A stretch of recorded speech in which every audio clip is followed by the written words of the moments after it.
బుర్రిపాలెం గ్రామంలో వరద ముంపునకు గురైన కుటుంబాలకు నిత్యావసర సరుకులు, వంట సామాగ్రి పంపిణీ చేశారు. D3 శారదా సర్వీస్ సొసైటీ ఆధ్వర్యంలో ఈ కార్యక్రమం నిర్వహించారు.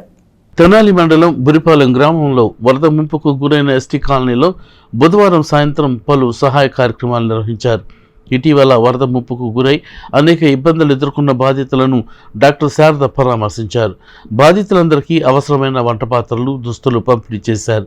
ఈ కార్యక్రమంలో Tenali municipal sanitary inspector Akurathi Ramachandrarao, మాజీ సర్పంచ్ ప్రకాష్ నారాయణ, జడ్పీ స్కూల్ ఉపాధ్యాయులు ప్రసాదరావు పాల్గొన్నారు. కార్యక్రమంలో భాగంగా తెనాలి మున్సిపాలిటీ నుండి రేపల్లెకి బదిలీపై వెళ్తున్న శానిటరీ ఇన్స్పెక్టర్ ఆకురాతి రామచంద్రరావుని డాక్టర్ శారద నేతృత్వంలో ఘనంగా సత్కరించి అభినందనలు తెలియజేశారు. నమస్కారం అండి.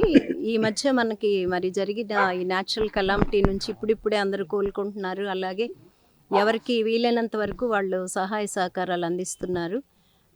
మేము అనుకున్నది ఏంటంటే, అసలు ఇలా ఏదైనా ప్రాబ్లం వచ్చినప్పుడు, అంటే వరదలే కాదు, విడిగా పెద్ద వర్షాలు వచ్చినా కానీ మన కళ్ళ ఎదురుగానే మనకి చుట్టుపక్కల ఉన్న గ్రామాలు, లోతట్టుగా ఉన్న వాళ్ళు కూడా చాలా సఫర్ అవటం అనేది రొటీన్గా హాస్పిటల్కి వచ్చే వాళ్ళ దగ్గర నుంచి వినటం అనేది జరిగింది.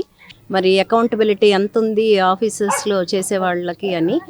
దానికి మించి ఆయన ఎంతో బాధ్యతగా ఆ వృత్తే దైవంగా భావిస్తూ ప్రతి ఒక్కరి కష్టాన్ని కూడా తన కష్టం అనుకోవటమే కాకుండా, ఎలాంటి ఇబ్బంది వచ్చి ఎవరు వచ్చి అడిగినా సరే, తన పని కాకపోయినా సరే వారికి ఆ పనిని ఎలా సానుకూలత చేయాలి అనేది తన అని భేదం లేకుండా అందరూ తన వాళ్లే అనుకునే మంచి మనసు. అంటే ఆ మంచి మనసు అనేది మనం దైవంగా భావిస్తాము. అలా దైవత్వాన్ని ఆయన ఆపాదించుకుని వర్క్ చేయటం అనేది నేను చాలా కాలంగా చూశాను. మాకు చాలా ఆప్తులు, సోదర సమానులు. అలాగే వారి ప్రమోషన్ మీద బదిలీ అయ్యి వెళ్ళటం అనేది వారికి కంగ్రాచులేషన్స్ తెలుపుతూ, ఈరోజు ఈ కాలనీలో వీళ్ళందరి మధ్య కూడా ఆయన్ని సత్కరించుకుందామనే ప్రోగ్రామ్ని కూడా ఇక్కడ మేము అరేంజ్ చేసుకున్నాము. మరీ ముఖ్యంగా మేము చెప్పదలుచుకుంది ఏంటంటే, మనకి చేయాలి అని అంటే చాలా ఎదురుగా సేవ ఉందండి. ఎక్కడో మనం ప్రకటించుకోక్కర్లేదు, చెయ్యక్కర్లేదు. మనకి తెలిసిన వాడికి మనం పైకి తీసుకొచ్చినా కానీ దేశం అంతా సుభిక్షంగా. ఇక్కడ ఈ ఎస్టీ కాలనీలో మునిగిపోయినటువంటి వాళ్ళందరూ కూడా ఆశ్రయం పొందే టైంలో మేడం గారు ఫస్ట్ విడత చూసి చెలించిపోయి అనేక రకాలైనటువంటి విధాలుగా వారికి సహకరించడం జరిగింది.